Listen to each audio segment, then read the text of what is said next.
Hi, I'm Oliver. I make electronic music as Mentat, and this is a breakdown of my remix of QuiQui's Dukkha. Here's the project file for the remix. So to start with, I listened to the original and I really liked the kind of minimal, dark, slightly discordant vibe that was going on, and I thought I wanted to do something that used a lot of the original parts as much as possible but took things in a really different direction. So I started off listening to this particular track, which is sort of quite interesting discordant synth, and to me this was one of the elements that stood out the most in the original.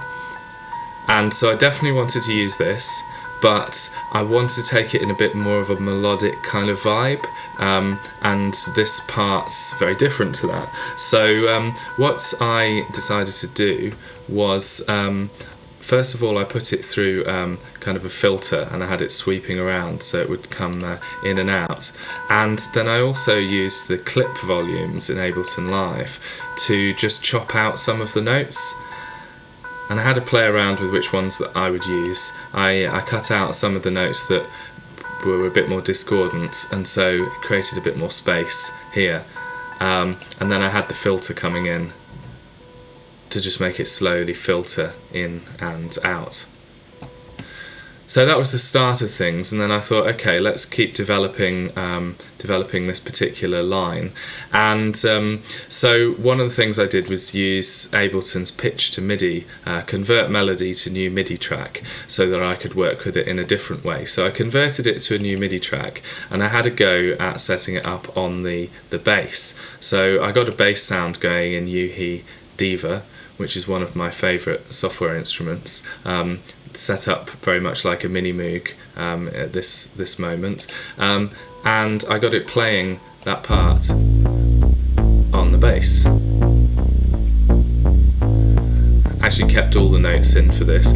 I quite liked it, but there was something it wasn't quite there. It was I wanted to change the groove a little bit, so what I ended up doing was putting the Ableton's arpeggiator on it. I could have messed around with the notes in here, added some notes in MIDI and changed them around, but I quite like messing up with sequences with machines so that you can tweak knobs and change them, so you can try different timings and so on. Actually went with pretty straight 16ths for this one,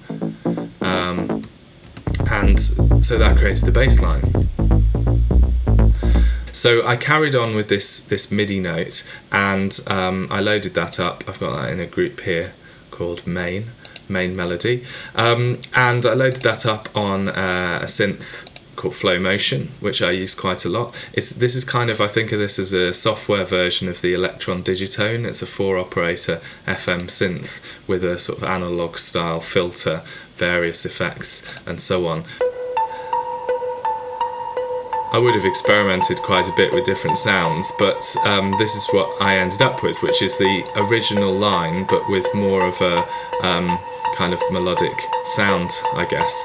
And I quite liked that, but I wanted to develop it a little bit further. So for this one I did open up the MIDI clip and I played around a bit with the notes. So I've got it repeating. I moved this A sharp up to a B, and that gave me a little bit of kind of progression in the line. And then I moved the notes around. I kept the same rhythm, but I've just moved them around so that you've got that progression in the third bar and then a kind of resolution to it in the fourth.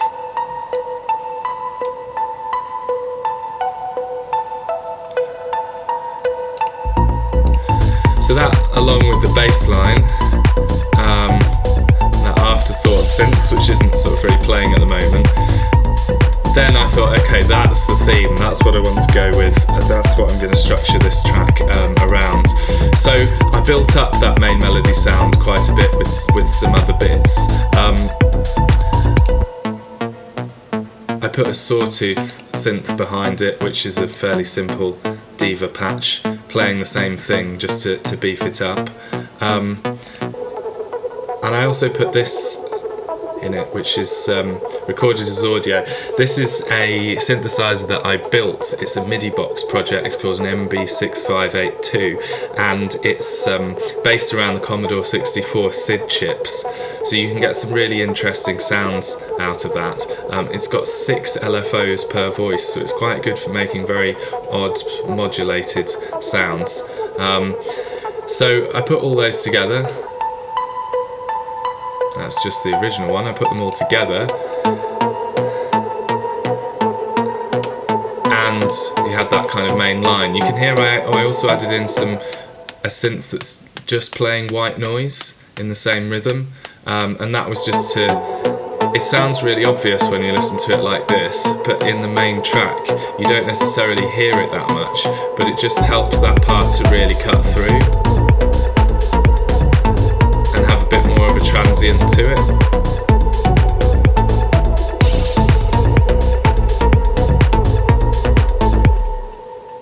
So at that point I really had my main elements that I wanted, and so I worked on arranging them.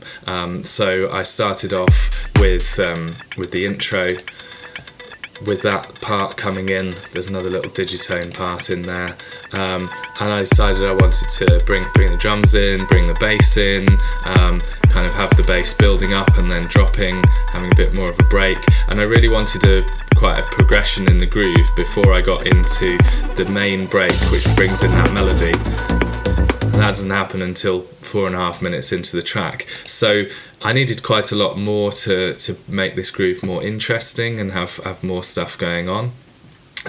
So some of the things I added in to do that was I used some of the stab sounds, which are from the original. I've called them stab sounds. They're not really stab sounds, but kind of moogie synth sounds, which I've added loads of effects to. I love the way they just came in and out in the original. It's perfect for making this groove progress, so I used those. I also set up another set of stabs on my Commodore 64 synth. So it starts off with quite minimal parts coming in, and then later on you have more of this kind of melodic line. It slowly develops from some quite discordant, quite low stuff here, builds up into that. That actually became, I think, quite an important part of the main part of the track.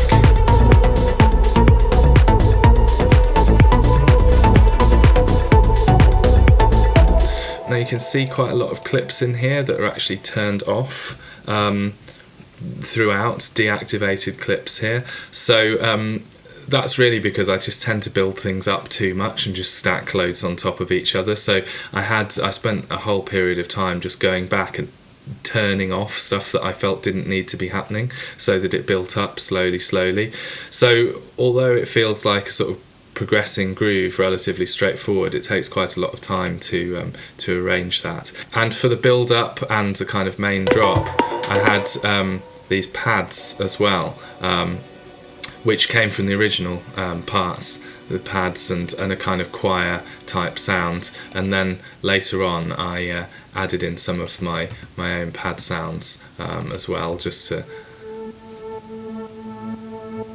really nice diva sound there. So you've got some pads all playing very simple, just one chord, but just adds to the atmosphere and builds it up.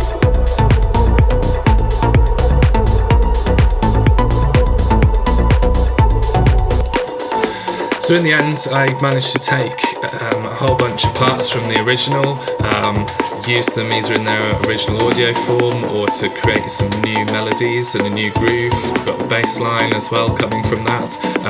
Some of my own parts, like the stabs and the reverse chords, put it all together and arranged it into a track that I felt had elements of the original, but was something really quite different, a bit more melodic, a bit more driving and upbeat.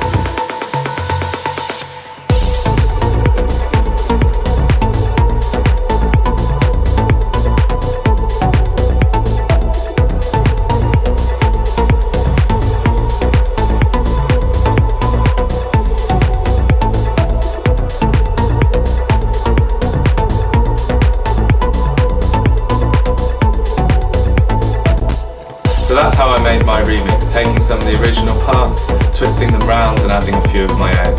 The track's out now on Amber Blue, there's a link in the description to stream and download.